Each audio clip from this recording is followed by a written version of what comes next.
So first and foremost, for those of you who don't know, candlesticks are a type of chart style that you can use. And I'm going to be using the Thinkorswim platform with TD Ameritrade. So I'm going to go over to my platform here, and you can see I already have a candlestick chart pulled up. But to give you an idea of some of the other chart styles that you can actually use, all you have to do is go up to the top of your screen. And this is with Thinkorswim, of course, but this is going to be a pretty similar process regardless of the platform that you are using. Just click on chart style and then chart type, and you can see we have bar charts, candles, candle trend, Heikin Ashi, line, area, and equivolume. So to compare candle charts, for example, to something like a line chart, you can see that the line chart is just one continuous line throughout the entire day.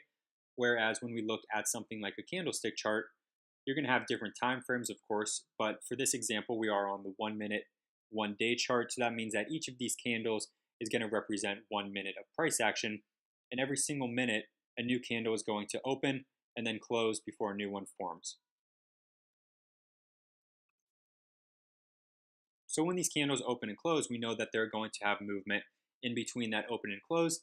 And because of that, they're going to form also a high and a low. So these candlesticks are made up of 4 main points, being the open, high, low, and close.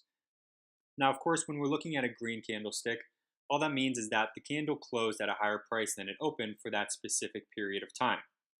On the other side of the spectrum, red candlesticks simply mean that the candle closed at a lower price than it opened.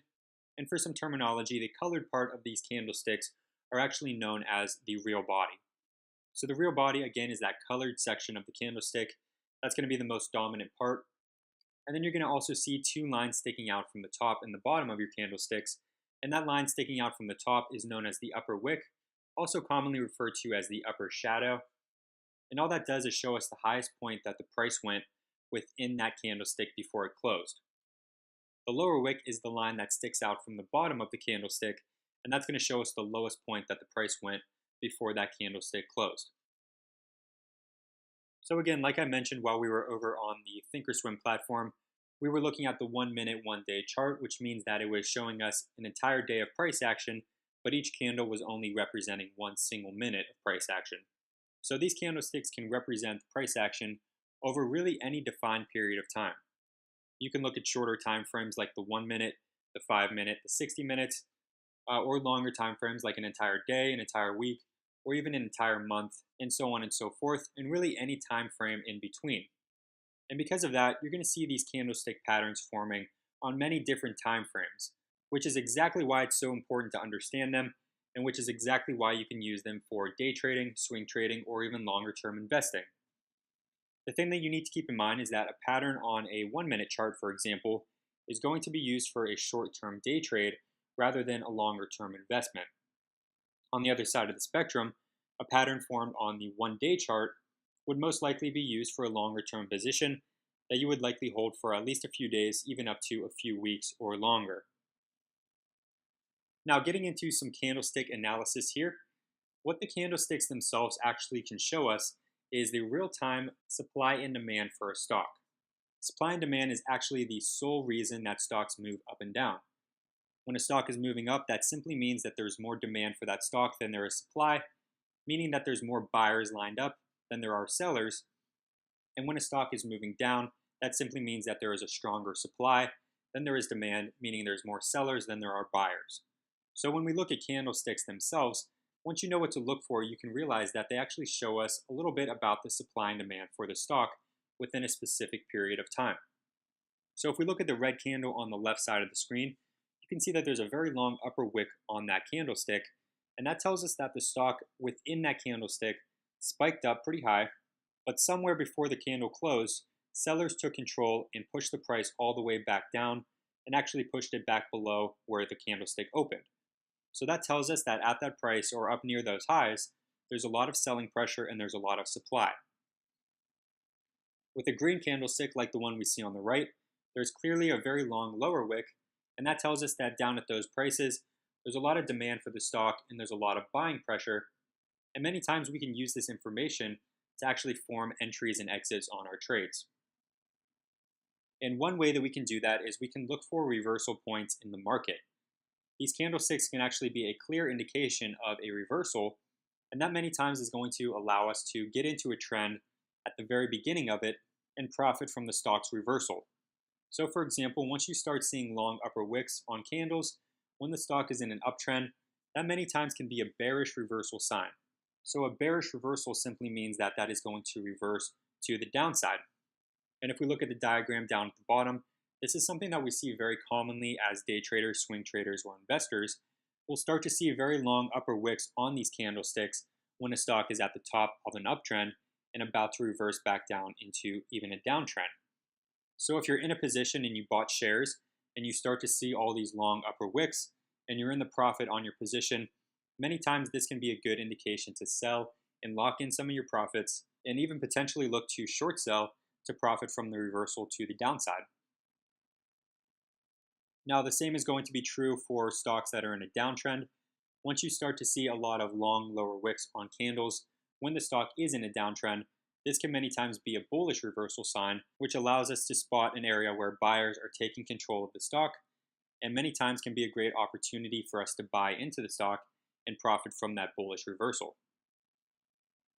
And I just wanted to include a real life example of this. You can see the stock symbol TRC here. There's a very clear line of resistance on this stock at about $18.75. And you can see that on 3 separate occasions, the stock spiked into that resistance level. And all 3 times, the stock formed some long upper wicks on the candles before having a strong reversal to the downside. Now, another way that we can spot reversals in the market by using our knowledge of candlesticks is by looking for what are known as doji patterns. A doji is a candlestick with virtually the same open and close price, often again indicating a reversal in the market. And if you look at the examples down at the bottom, you can clearly see that doji look very different from a regular candlestick because there's really no real body to the candle and it's mostly formed by just long upper and lower wicks. So on the left example, you can see the stock is moving up, which could be considered an uptrend. And then you see that there's a doji formed with a long upper wick, again showing us that there is probably some selling pressure at that price because the stock failed to hold up near its highs and came all the way back down to where that candle opened before it closed. And that's going to indicate to us that there's potentially a bearish reversal going on, which would allow us to sell out of our position and even look to open a short position. And in the right example, the same is going to be true. This time we have a downtrend though, and before we see that it reverses to an uptrend, you can see that there is a nice bullish reversal doji formed with a very long lower wick, showing us that buyers are taking control of the stock.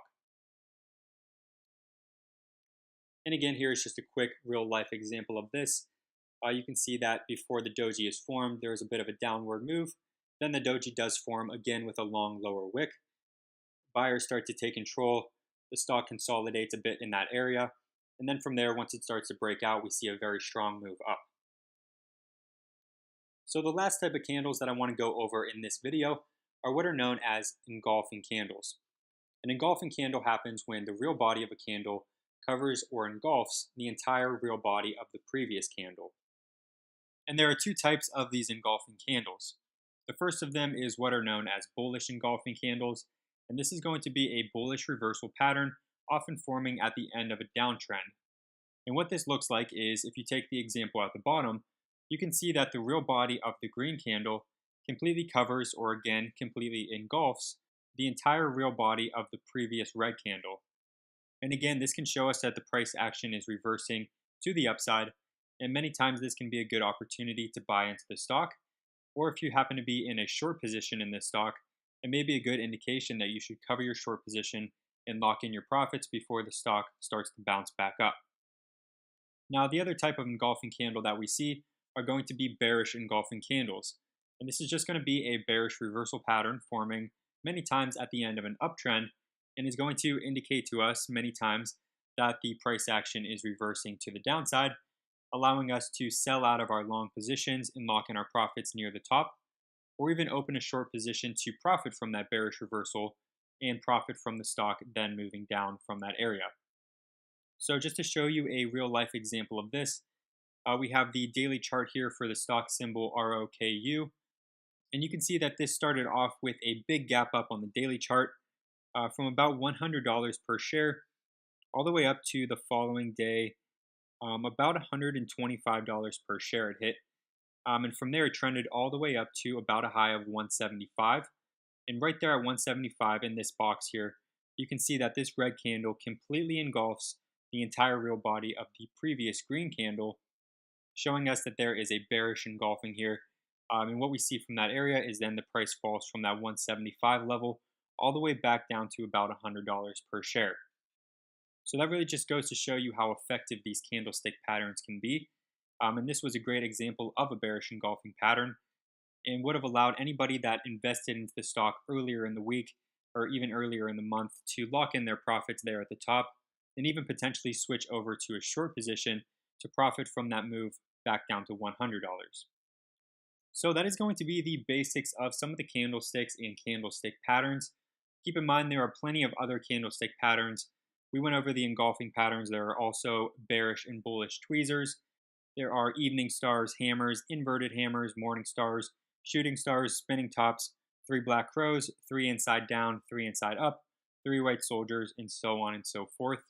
In this video, I did just want to cover some of the basics and go over some of the most commonly seen candlestick patterns. And if you like this video, make sure to give it a like and subscribe to the channel because I will be doing a lot more content like this. And I'm even going to go over some of these other candlestick patterns in more detail in another future video.